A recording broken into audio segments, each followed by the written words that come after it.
बड़ी welcome to my channel. आज हम सीक्वेंस की नेक्स्ट टाइप को डिस्कस करेंगे, जिसमें आज हम पढ़ेंगे कोशी सीक्वेंस। ठीक है, और इससे रिलेटेड इंपॉर्टेंट 2 रिजल्ट भी पढ़ेंगे। स्टार्ट करते हैं हम अपना सेशन कोशी सीक्वेंस के साथ। ठीक है, अब देखो टाइप ऑफ सीक्वेंस में कोशी सीक्वेंस जो है वो एक इम्पॉर्टेंट सीक्वेंस मानी जाती है, क्योंकि इसका जो रिजल्ट है वो डायरेक्ट आपसे पूछा जाएगा। तो डेफिनेशन को एक बार देख लेते हैं।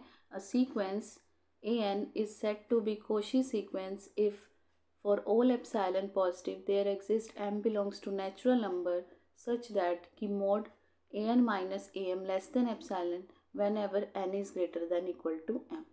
अब ये तो हो गई डेफिनेशन। अब इसको समझेंगे कैसे, क्योंकि डेफिनेशन तो ये कह रही है कि कोशी सीक्वेंस हम किसको बोलेंगे कि हर एक एप्सिलॉन के लिए कोई ना कोई एक नेचुरल नंबर में से आपको एलिमेंट मिलेगा, सच दैट की सीक्वेंस की टर्म्स का डिफरेंस जो है, सीक्वेंस की टर्म्स का डिफरेंस जो है वो लेस हो जाएगा एप्सिलॉन से, जब जब m जो है n greater than equal to m हो जाएगा। अब इसको हम समझेंगे कैसे। डेफिनेशन तो लर्न होनी थोड़ी मुश्किल हो जाएगी, अगर समझ में आ जाएगी तो आसान हो जाएगी। देखो समझने का मेथड वही, हम इसको ना अपने एग्जाम्पल से ही समझेंगे। एग्जाम्पल जो हमने 1/n का लिया हुआ है। ठीक है, स्टार्ट करते हैं। जैसे मैंने सीक्वेंस ले ली 1/n, तो अगर मैं 1/n का बच्चों ग्राफ ड्रॉ करूँगी, ठीक है, graph x axis y axis पे, तो यहाँ पे 1 लिया, यहाँ पे 2 लिया, यहाँ पे 3 लिया। ठीक है, यहाँ पे मैं नेचुरल नंबर से वैल्यू पुट करती जाऊँगी, यहाँ कॉरस्पॉन्डिंग वैल्यूज आती जाएगी 1/1, 1/2, 1/3, 1/4, है ना। अब 1/n का जो ग्राफ आप प्लॉट करोगे, आप सबको पता है, आप करके भी देख सकते हैं, वो कुछ ऐसा ग्राफ आएगा, यानी कि डिक्रीजिंग कन्वर्ज करता है ना, कन्वर्जेंट दिखेगा वो आपको, ग्राफ की कन्वर्ज हो रहा है। अब मुझे एक बात बताओ, डेफिनेशन को समझने के लिए हम इस ग्राफ की हेल्प लेंगे। डेफिनेशन ये कह रही है कि if for all epsilon positive, epsilon क्या है, एक नंबर होगा कहीं यहाँ ग्राफ पे। ठीक है, यहाँ पे कोई एप्सिलॉन पॉजिटिव मिलेगा आपको, और उसके कोरोस्पॉन्डिंग आपको नेचुरल नंबर मिलेगा, उसके कोरोस्पॉन्डिंग आपको नेचुरल नंबर मिलेगा नंबर लाइन के ऊपर। यहाँ पे देख लेंगे वो हम उसके अकॉर्डिंग, अभी तो नहीं दिख रहा लेकिन वैसे आपको मिलेगा। एप्सिलॉन के कोरोस्पॉन्डिंग आपको नेचुरल नंबर मिलेगा m, सच दैट क्या, उसके बाद क्या होगा कि सीक्वेंस के जो मेंबर्स हैं, अब देखो ग्राफ के ऊपर जो ये ग्राफ प्लॉट किया होगा, कहीं ना कहीं आपने इसको रिप्रेजेंट किया होगा, तभी तो ज्वाइन किया होगा ना इसको। मैंने ऊपर डॉट दिखाई है ताकि आपको पता चले कि ये आपने प्लॉट किया है पॉइंट्स को। ठीक है, तो अब उसने क्या बोला कि ग्राफ के ऊपर पहले सबसे पहले आपको एप्सिलॉन मिलेगा, एप्सिलॉन मतलब कोई एक नंबर मिलेगा, पॉजिटिव नंबर, उसके कॉरस्पॉन्डिंग आपको नेचुरल नंबर वाली लाइन के ऊपर m मिलेगा। क्या मिलेगा? m।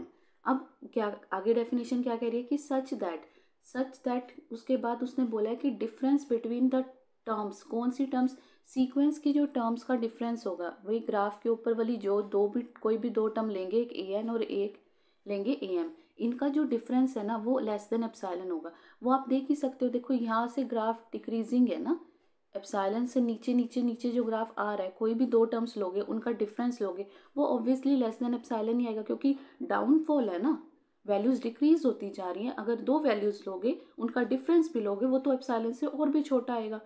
समझ में आ गया? तो ये डेफिनेशन है कि एक स्टेज के बाद दो सीक्वेंस का जो डिफरेंस है वो हमेशा क्या हो जाएगा, लेस देन एप्सिलॉन हो जाएगा फॉर ऑल एप्सिलॉन पॉजिटिव के लिए।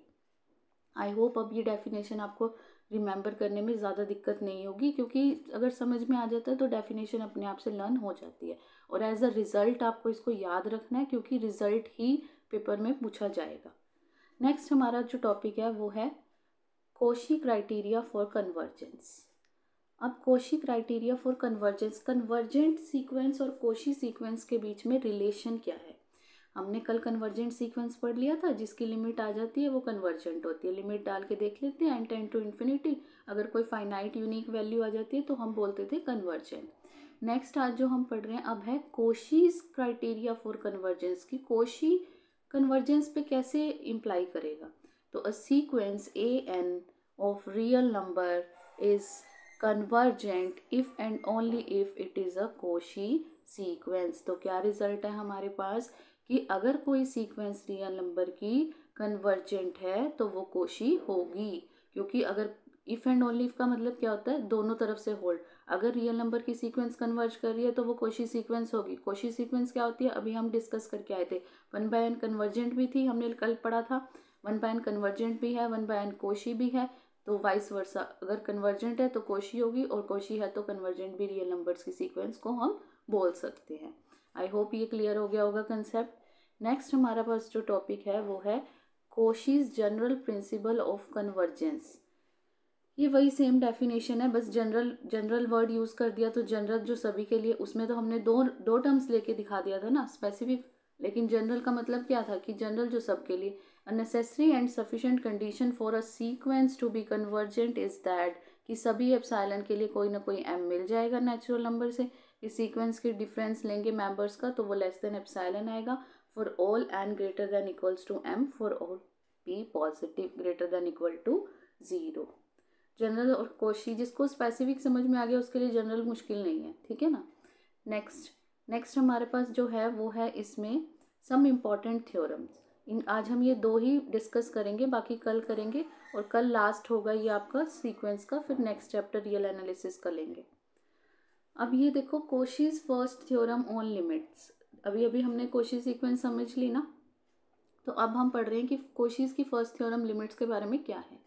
ये क्या कहती है कि अगर आपके पास लिमिट, किसी सीक्वेंस की लिमिट, ठीक है, एग्जिस्ट कर रही है से एल, तो उसकी इवन उस सीक्वेंस के अगर हम मेंबर्स लेंगे, उनको ऐड करेंगे, डिवाइड बाय एन करेंगे, उसकी लिमिट लगाएंगे तो भी आंसर एल आएगा। अगर आपको याद हो या अगर आपको थोड़ा बहुत भी मैथ्स के बारे में पता हो, तो आपको पता होना चाहिए कि ये जो टर्म है ना, ये और कुछ नहीं, ये अर्थमेटिक मीन है। याद है, जिसको एवरेज भी अर्थमेटिक मीन कहने का मतलब। अब रिजल्ट कैसे याद रहेगा, देखो रिजल्ट ऐसे याद रहेगा कि अगर कोई सीक्वेंस एल को कन्वर्ज करती है तो उसके अगर मेंबर्स का अर्थमेटिक मीन लेंगे तो वो भी किसको कन्वर्ज करेगा, एल को कन्वर्ज कर जाएगा। क्लियर हो गया ना, रिजल्ट इजी भी लग रहा है क्योंकि सब बात ही पता चल गई, हमें समझ आ गया। नेक्स्ट हमारे पास इसका जो सेकंड है, Cauchy second theorem on limit. इसका क्या रिजल्ट है ये अब आप बताओगे मुझे कि ये क्या लिखा हुआ है, ठीक है ना। ये क्या है, इसको हम मैथ्स में और क्या बोलते हैं ये आप बताओगे मुझे।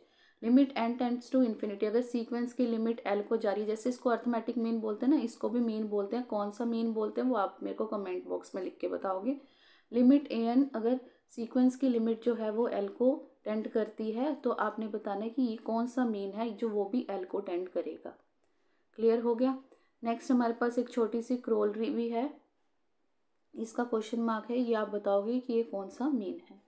नेक्स्ट हमारे पास एक छोटी सी क्रोलरी है, क्या कि अगर limit n tends to infinity, sequence के मेंबर्स की रेशो ले ले और वो एल को कन्वर्ज कर रही है, रेशो, ठीक है ना, दो रेशो ले ली हमने, टर्म्स उठाई, उनकी रेशो ले ली, अगर वो एल को कन्वर्ज कर रही है तो जो ये लिखा हुआ है ये भी आप बताओगे। ये limit n tends to infinity, a n की पावर 1/n जो है ये भी एल को कन्वर्ज करेगी, ठीक है। अब आपका सीक्वेंस का ये लास्ट रह जाएगा, वो हम कल करेंगे, फिर उसके बाद रियल एनालिसिस का सीरीज़ को स्टार्ट करेंगे। Thank you everyone.